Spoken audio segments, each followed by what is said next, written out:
बेंगलुरु में arrow India का समापन समारोह संपन्न हुआ, जिसमें रक्षा मंत्री राजनाथ सिंह ने भाग लिया। अपने संबोधन में उन्होंने एरो इंडिया को विश्व के सबसे प्रतिष्ठित एरो शो में से एक बताते हुए इसकी सफलता का श्रेय सभी के सहयोग को दिया। उन्होंने कहा कि यह मंच नए भारत की ताकत, लचीलापन और आत्मनिर्भरता को दर्शाता है। साथ ही यह न केवल देश की रक्षा तैयारियों के लिए महत्वपूर्ण है, बल्कि भारत के भविष्य को आकार देने में भी अहम भूमिका निभाता है। 3 दिनों से चल रहे 15th grand arrow India exhibition के वैलिडिक्टरी फंक्शन में आप सभी के बीच आकर मुझे बेहद प्रसन्नता है। विश्व के प्रमुख एयर शो में से एक एरो इंडिया आप सबके सहयोग से जिन ऊंचाइयों को छू रहा है वह अनपैरेलल्ड ही नहीं है, बल्कि मैं कहना चाहूंगा वह हिस्टोरिक है। साथियों, मैं खुद पिछले 3 दिनों से इस इवेंट में यहाँ उपस्थित हूँ। इन 3 दिनों में मैंने यहाँ पर आकर जो अनुभव किया है, यदि उन अनुभवों को कुछ शब्दों में कहना चाहूं तो उसके लिए मेरे जेहन में केवल 3 शब्द हैं, और वह 3 शब्द हैं एनर्जी, एनर्जी और एनर्जी। यह लंका में जो कुछ भी हमें देखने को मिल रहा है वही एनर्जी का साक्षात एक मैनिफेस्टेशन है। और सबसे बड़ी बात यह है कि यह एनर्जी और इंथुजियाज्म ये सिर्फ भारत के ही नहीं बल्कि दुनिया भर से आए पार्टिसिपेंट्स में भी पूरी तरह से दिखाई दिया है। हमारे एंटरप्रेन्योर्स,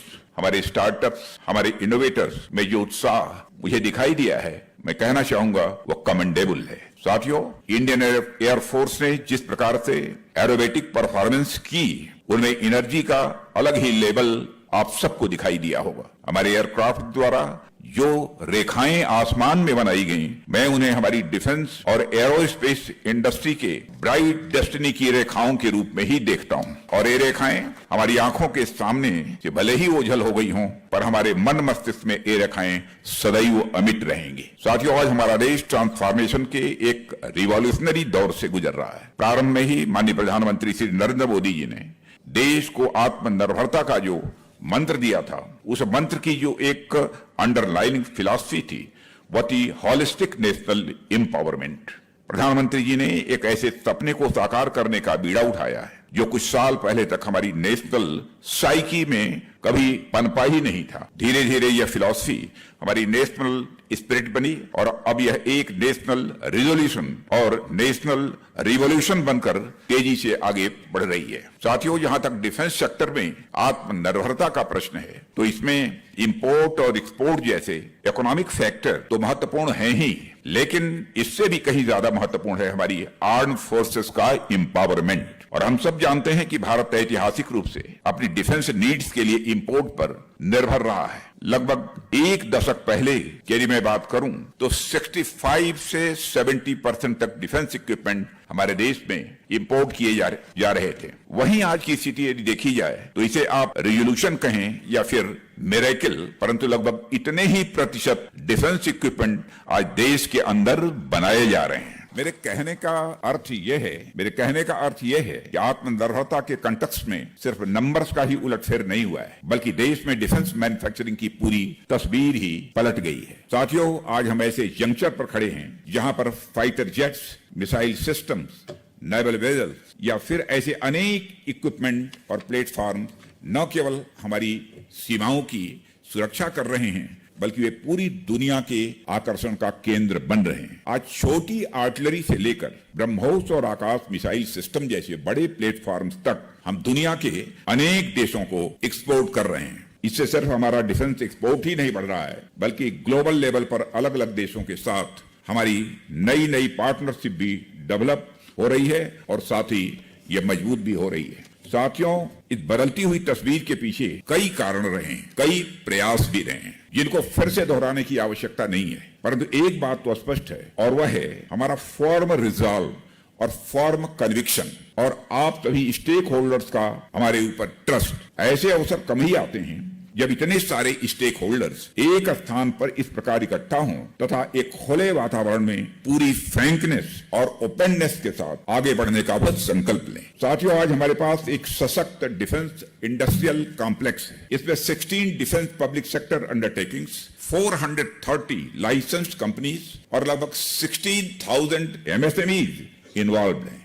इसमें एक खास बात यह है कि private sector total defence production में वर्तमान में 21% की भागीदारी के साथ हमारे आत्मनिर्भरता के लक्ष्य को प्राप्त करने की दिशा में बढ़ चढ़ कर हिस्सा ले रहा है। एक लंबे समय तक डिफेंस मैन्युफैक्चरिंग में प्राइवेट सेक्टर की भूमिका बहुत ही कम हुआ करती थी। ऐतिहासिक तौर पर इसके कई कारण भी रहे हैं।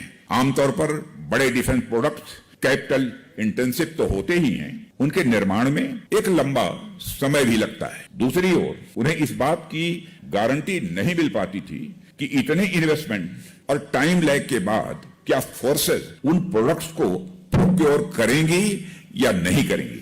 लखनऊ में संत शिरोमणि गुरु रविदास जी की जयंती के अवसर पर आयोजित कार्यक्रम में मुख्यमंत्री योगी आदित्यनाथ ने प्रतिभाग किया और उनकी पावन स्मृतियों को नमन किया। मुख्यमंत्री ने कहा कि संत रविदास जी ने कर्म को सर्वोपरि माना और यह संदेश दिया कि मन की शुद्धि आत्मिक शुद्धि का आधार है।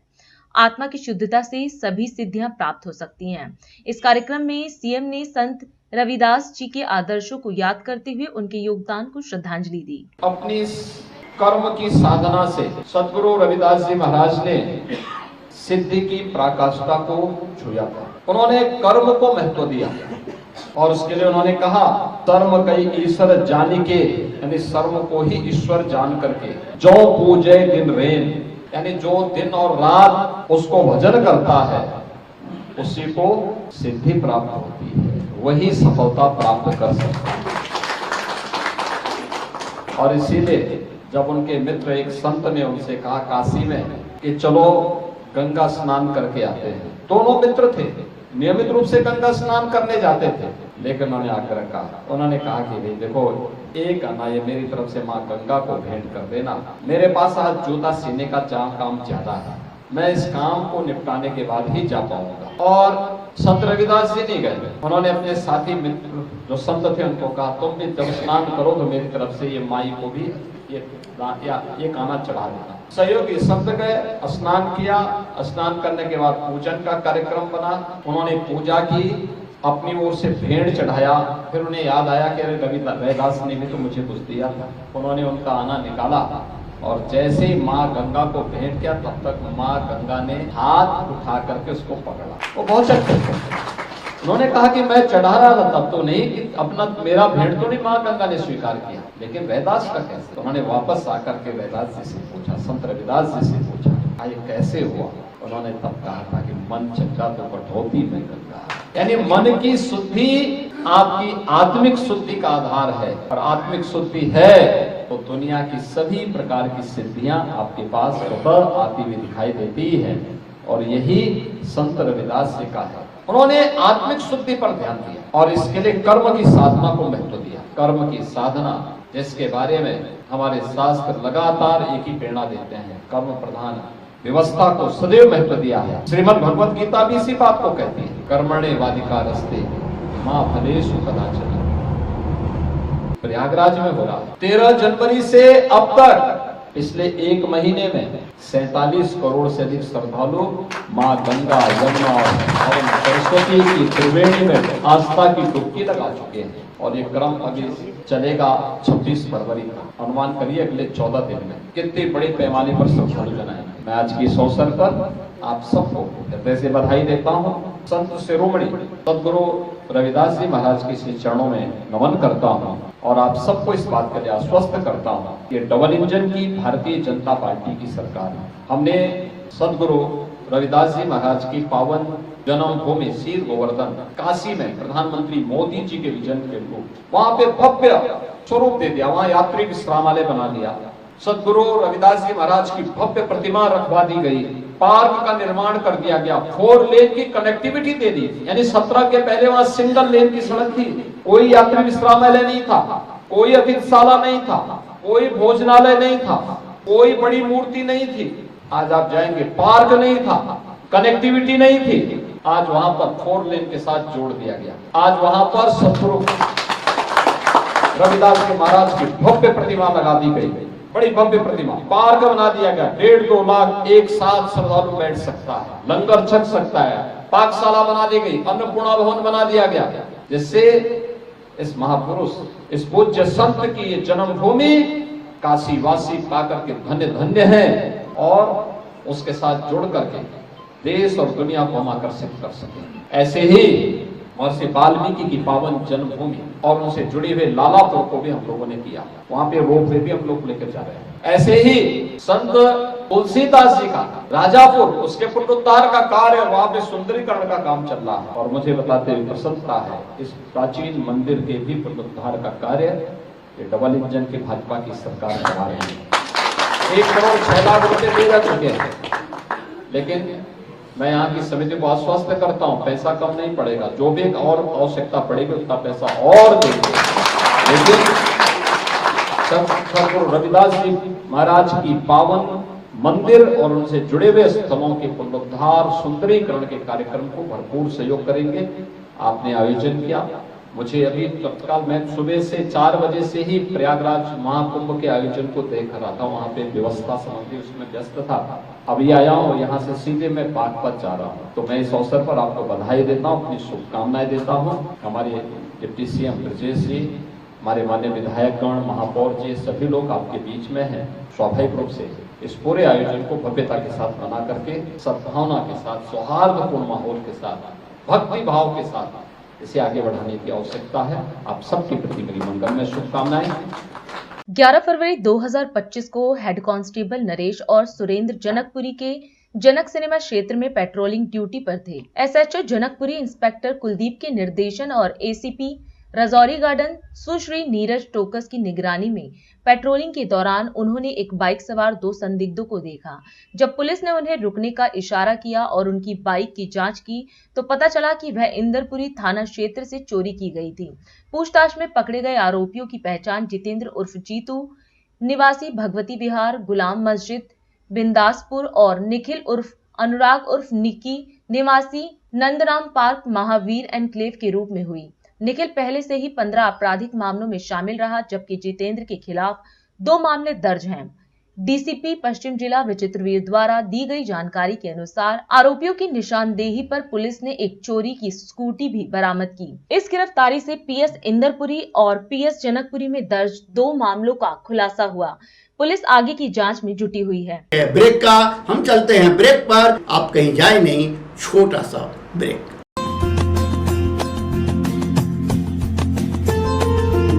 Kamal Buildtech Private Limited, fulfilling promises. With our professional team and experience of delivering projects, in past we guarantee you peace of mind and top quality work in an affordable price. Shreya Furnishing wishes you a very happy new year. Our company is the biggest wholesale showroom in India with the finest fabric catering to all segments of the market. Visit our shop 1/88 WHS Timber Market, Kirtinagar, New Delhi. Powered by Kamal Buildtech Private Limited, fulfilling promises. With our professional team and experience of delivering projects, in past we guarantee you peace of mind and top quality work in an affordable price. और अधिक खबरों के लिए आप हमारे YouTube channel दैनिक India दर्पण को अभी सब्सक्राइब करें और नोटिफिकेशन के लिए बेल आइकन को प्रेस करना ना भूलें। राष्ट्र सर्वप्रथम की बात कार्यक्रम में ब्रेक के बाद एक बार फिर आप सभी राष्ट्रवासियों का स्वागत। उच्चतम न्यायालय ने राष्ट्रीय होम्योपैथी आयोग के अध्यक्ष को उनके पद से इस्तीफा देने का निर्देश देते हुए कहा कि नियुक्ति कानून के अनुसार नहीं। राष्ट्रपति द्रौपदी मुर्मू ने गुरु रविदास की जयंती पर देशवासियों को बधाई दी और लोगों से करुणा एवं निस्वार्थ सेवा के उनके संदेश को आत्मसात करने की अपील की। अयोध्या में राम जन्मभूमि मंदिर के मुख्य पुजारी आचार्य सत्येंद्र दास का लखनऊ के Sanjay Gandhi post graduate institute of medical science में निधन हो गया। गुजरात के सूरत जिले में बिस्किट और वेफर के पैकेट बनाने वाली एक फैक्ट्री में भीषण आग लगने से इकाई को भारी नुकसान पहुंचा। हरियाणा के मंत्री अनिल विज ने कहा कि वह मुख्यमंत्री नायब सैनी और भाजपा की प्रदेश इकाई के अध्यक्ष मोहन लाल बडौली पर बार बार निशाना साधने को लेकर पार्टी द्वारा उन्हें जारी कारण बताओ नोटिस का जवाब देंगे। महाराष्ट्र के उप मुख्यमंत्री एकनाथ शिंदे ने राकंपा प्रमुख शरद पवार की प्रशंसा करते हुए कहा कि यह उनसे सीखने वाली बात है कि राजनीतिक क्षेत्र से परे जाकर अच्छे संबंध कैसे बनाए जा सकते हैं। भारतीय वायुसेना air chief marshal AP Singh का एक बड़ा बयान सामने आया है। बेंगलुरु में एयर शो के दौरान रक्षा क्षेत्र की पीएसयू हिंदुस्तान एरोनॉटिक्स लिमिटेड के बारे में ये कहते सुने गए कि एचएएल पर उनका भरोसा लगातार कम हो रहा है। सीएम के फैसले में देरी को लेकर आम आदमी पार्टी अब भाजपा पर तंज कस रही है। आप प्रवक्ता प्रियंका कक्कड़ ने कहा कि ये बीजेपी में गुटबाजी के सीधे संकेत। राजस्थान के मंत्री किरोड़ी लाल मीणा ने हाल ही में एक सार्वजनिक बैठक में उनका फोन टैप किए जाने का आरोप लगाकर राज्य सरकार की प्रतिष्ठा को खराब करने के लिए भाजपा की राज्य इकाई के अध्यक्ष मदन राठौर द्वारा जारी कारण बताओ नोटिस का जवाब दिया। पूर्व राष्ट्रपति प्रणब मुखर्जी के बेटे अभिजीत मुखर्जी, जो 2021 में टीएमसी में शामिल हुए थे, बुधवार को कांग्रेस में वापस लौट आए। वेस्ट जिले की विशेष स्टाफ टीम ने हत्या के मामले में फरार चल रहे आरोपी राजेश को गिरफ्तार कर लिया है। आरोपी 2023 से फरार था और पुलिस की नजरों से बचने के लिए अलग अलग ठिकाने बदल रहा था। विशेष स्टाफ ने तकनीकी निगरानी और मानव खुफिया तंत्र के जरिए उसकी गतिविधियों को ट्रैक कर आखिरकार आगरा के विष्णु विहार इलाके से गिरफ्तार कर लिया। डीसीपी पश्चिम जिला आईपीएस विचित्रवीर के अनुसार 16 अप्रैल 2023 को पंजाबी बाग थाना क्षेत्र में दर्ज मामले में पीड़ित बृजवीर सिंह ने शिकायत दी थी कि दूध का बकाया पैसे मांगने पर कपिल और राजेश ने उसे बेसबॉल बैट से बुरी तरह पीटा था। इलाज के दौरान पीड़ित की मौत हो गई, जिसके बाद केस को हत्या में तब्दील कर दिया गया। आरोपी कपिल को गिरफ्तार कर लिया गया था, लेकिन राजेश पुलिस को चकमा देकर फरार हो गया था। राजेश कुमार निवासी विष्णु गार्डन दिल्ली हत्या के बाद लगातार यूपी में ठिकाने बदल रहा था। विशेष स्टाफ की टीम ने आरोपी को 10 फरवरी 2025 को आगरा से गिरफ्तार किया।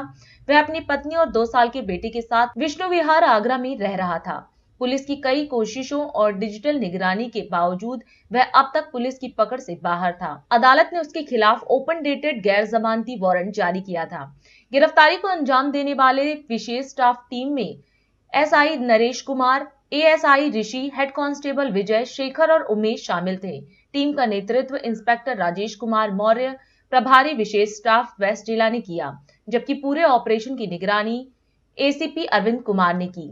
देहरादून में 38वें राष्ट्रीय खेल 2025 के तहत मौली संवाद कार्यक्रम आयोजित किया गया।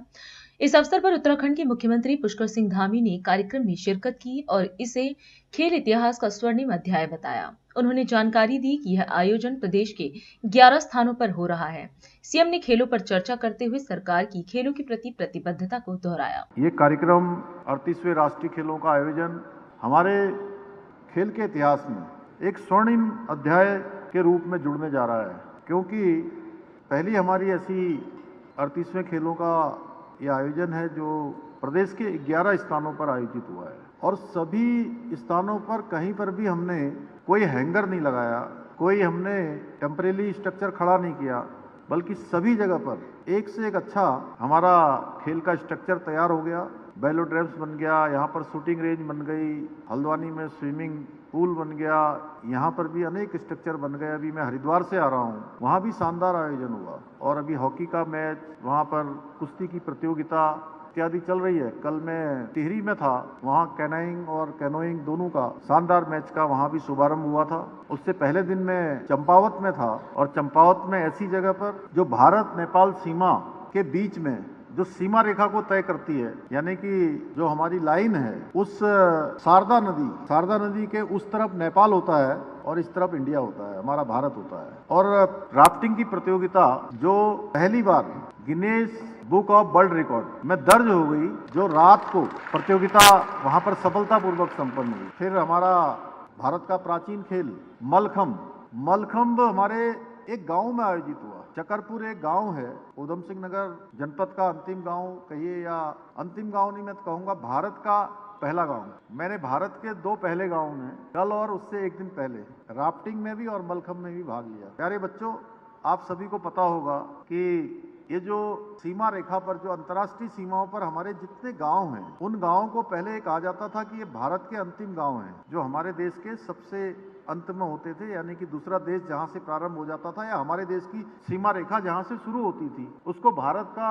अंतिम गांव कहा जाता था। लेकिन हमारे प्रधानमंत्री जी ने 2022 में जब भारत के अंतिम कहे जाने वाले गांव माणा गांव और माड़ा गांव जैसे जितने भी गांव हमारे अंतर्राष्ट्रीय सीमाओं पर स्थित हैं, उन सभी गांवों को पहले गांव की संज्ञा दी, तो वो सारे के सारे पहले गांव हो गए। तो मैं भारत के में दो प्रथम गांव में इस प्रकार की प्रतियोगिता का आयोजन। अब ये प्रतियोगिता हमारी झील में भी हो रही है, चलते हुए पानी में भी हो रही है, और जमीन में तो हो ही रही है, और जंगल में भी हो रही है। जंगल है वहां पर, बूम क्षेत्र, टनकपुर से आगे का क्षेत्र, गांव का क्षेत्र, और एक भी स्ट्रक्चर टेम्परेरी, सारा स्ट्रक्चर यहीं पर। सारे गेम सुनैना जी मेरे ख्याल से पहला राष्ट्रीय खेल होगा जिसमें एक भी खेल की प्रतियोगिता कराने के लिए हमको राज्य से बाहर नहीं जाना पड़ा। और मुझे अच्छा तब लगा जब मैं जहां भी गया, मैंने कोशिश करी कि अधिक से अधिक जो हमारे खेल हो रहे हैं उन खेलों में मैं भी प्रतिभाग करूं। बीच में 4-5 दिनों के लिए मैं नहीं कर पाया क्योंकि उस समय मैं बाहर था, और आने के बाद मैंने प्रत्येक दिन कभी खिलाड़ियों के साथ मैंने भोजन किया, कभी उनके साथ मैंने बात की, कभी उनके सेरेमनी में शामिल हुआ, चाहे बैडमिंटन हो, फुटबॉल हो, या हमारा शूटिंग का हो, या मलखंब हो, या राफ्टिंग हो, या कैनोइंग हो, हर एक में, कुश्ती हो, हॉकी हो, सब में गया और मैंने सबसे बात करी। सबसे बात करने पर मुझे एक बात बहुत अच्छी जो लगी, सारे लोगों को मुझे पूछना नहीं पड़ रहा था कि आपको कैसा लगा यहाँ, सबके सब ये कह रहे थे कि नहीं हमें बहुत अच्छा लगा, बहुत अच्छी व्यवस्था यहाँ हुई है, बहुत शानदार, यहाँ से हम एक यादगार के रूप में लेकर जा रहे हैं। और उससे अच्छा ये लगा कि पिछले साल जो 37वें राष्ट्रीय खेल हो रहे थे, उन राष्ट्रीय खेलों में हमारा स्थान 25वें स्थान पर था राज्य का।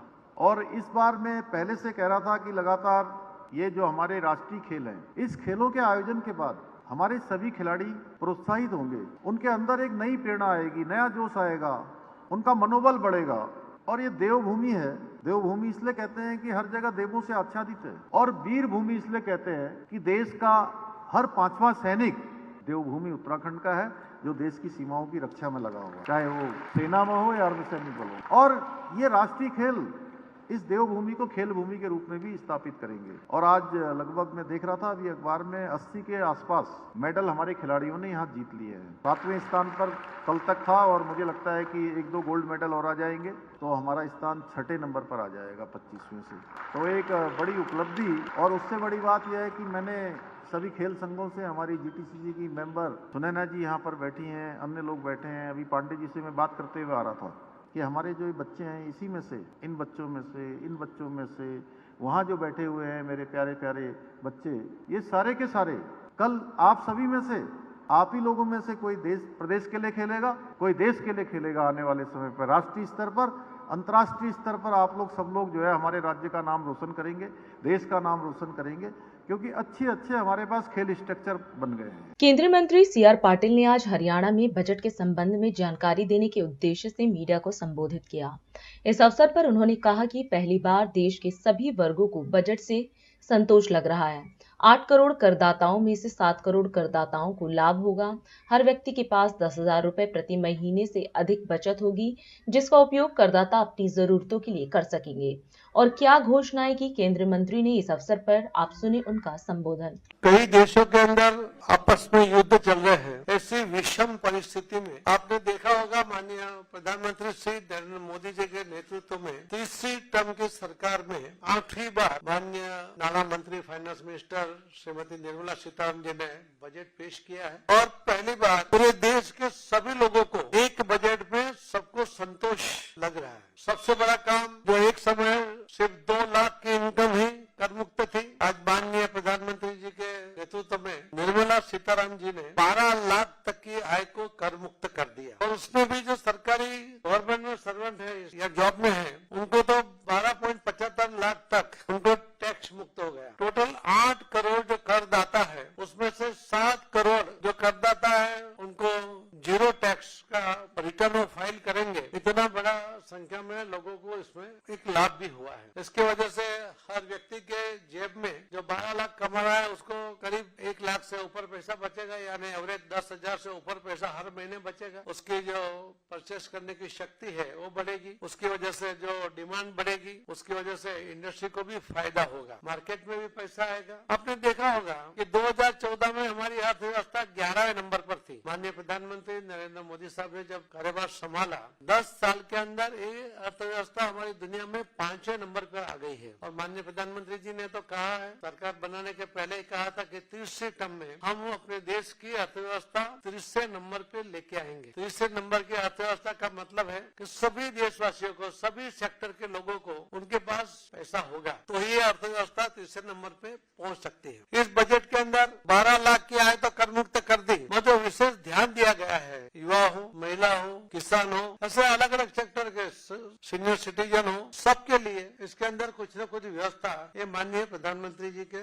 नेतृत्व में इन्होंने की है। नारियों के लिए भी, महिलाओं के लिए भी बहुत सा काम इसके अंदर आपको देखने को मिलेगा। कृषि और ग्रामीण क्षेत्र में भी 100 जिले ऐसे हैं कि जिसके अंदर उत्पादन बहुत कम था। कारण अलग अलग हो सकते हैं, मगर उसको बढ़ावा देने के लिए और उनको अलग अलग जगह से, जैसे तूर, उड़द और मसूर की दालों के उत्पादन में उनको बढ़ावा देकर उसके हाथ में कैश पैसा है, उसके लिए उसको प्रोत्साहित किया जाएगा। उसके लिए भी इस योजना में, इस बजट में व्यवस्था की गई है। कृषि ऋण की सीमा जो पहले 3 लाख थी, उसको भी बढ़ाकर उसको भी 5 लाख कर दिया गया। छोटे उद्योग है, उसको जो कस्टमाइज क्रेडिट कार्ड है, उनको भी 5 लाख तक का ऋण उनको मिले, उसके लिए व्यवस्था की है। स्टार्टअप के लिए भी 20,000 करोड़ इस बजट में उसकी व्यवस्था की है, उसका आवंटन किया गया है। चमड़ा और फुटवेयर के लिए भी 22 लाख लोगों को काम मिले और 4 लाख करोड़ से ज्यादा टर्नओवर उसके अंदर बने, उसके लिए भी एक व्यवस्था उसके अंदर की गई है। स्वास्थ्य के लिए भी 50,000 अटल टिकरिंग लैब्स, उसका काम लोगों ने शुरू किया है। मध्य प्रदेश में भी 15,000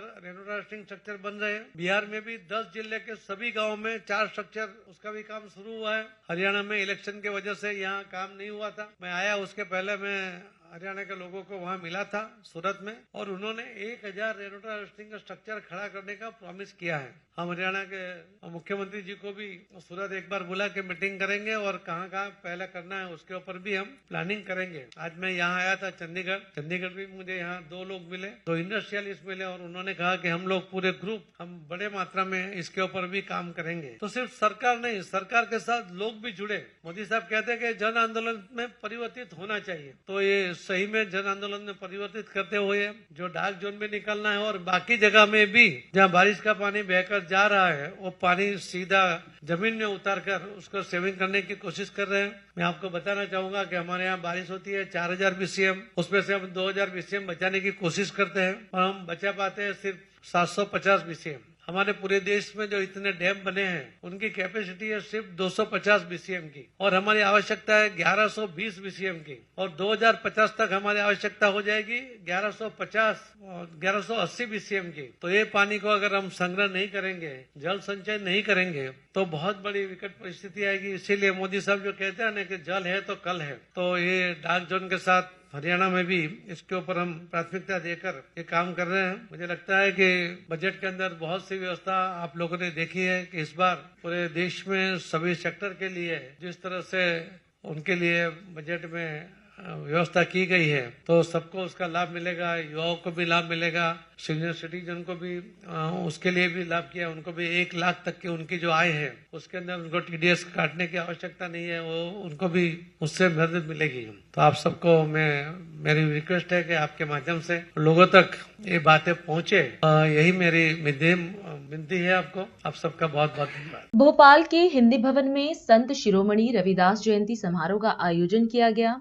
कार्यक्रम में मध्य प्रदेश के मुख्यमंत्री मोहन यादव ने सहभागिता की और संत रविदास के सामाजिक सद्भावना व समानता के विचारों को प्रेरणादायक बताया। मुख्यमंत्री ने कहा कि उनकी सरकार संत रविदास जी के आदर्शों पर चलते हुए प्रदेश के विकास और कमजोर वर्ग के कल्याण के लिए निरंतर प्रयासरत है। एक ऐसे अद्वितीय महापुरुष हुए हमारे बीच 648 साल पहले, जिनके जीवन के मूल उद्देश्य समूची मानवता के लिए, समूचे भारतवर्ष के लिए, समूचे संसार में अद्वितीय व्यक्ति है, जो गंगा के किनारे बैठ करके मन चंगा तो कठौती में गंगा ये बता करके गंगा जी का अस्तित्व, गंगा जी की एक धारा अपने बीच में हिमालय से निकल करके गंगा सागर तक जाती है, लेकिन सच्चे अर्थों में तो गंगा जी से जो संबंध आता है वो मन की आंखों से आता है, मन की आत्मा से आता है। मनुष्य के परिवार और समाज के अंदर ये जो हमारे अंदर परमात्मा बैठे हैं, ये परमात्मा अपने अंदर दर्शन देते हैं, हमारा जीवन धन्य करते हैं। भगवान को कहीं और देखने की जरूरत नहीं है, अपने शरीर के अंदर देख लो। आज हम इस कार्यक्रम में आपसे विदा लेते हैं। आप अन्य खबरों के लिए बने रहे। राष्ट्र सर्वप्रथम, वंदे मातरम, जाग उठा है भारत। राष्ट्र सर्वप्रथम।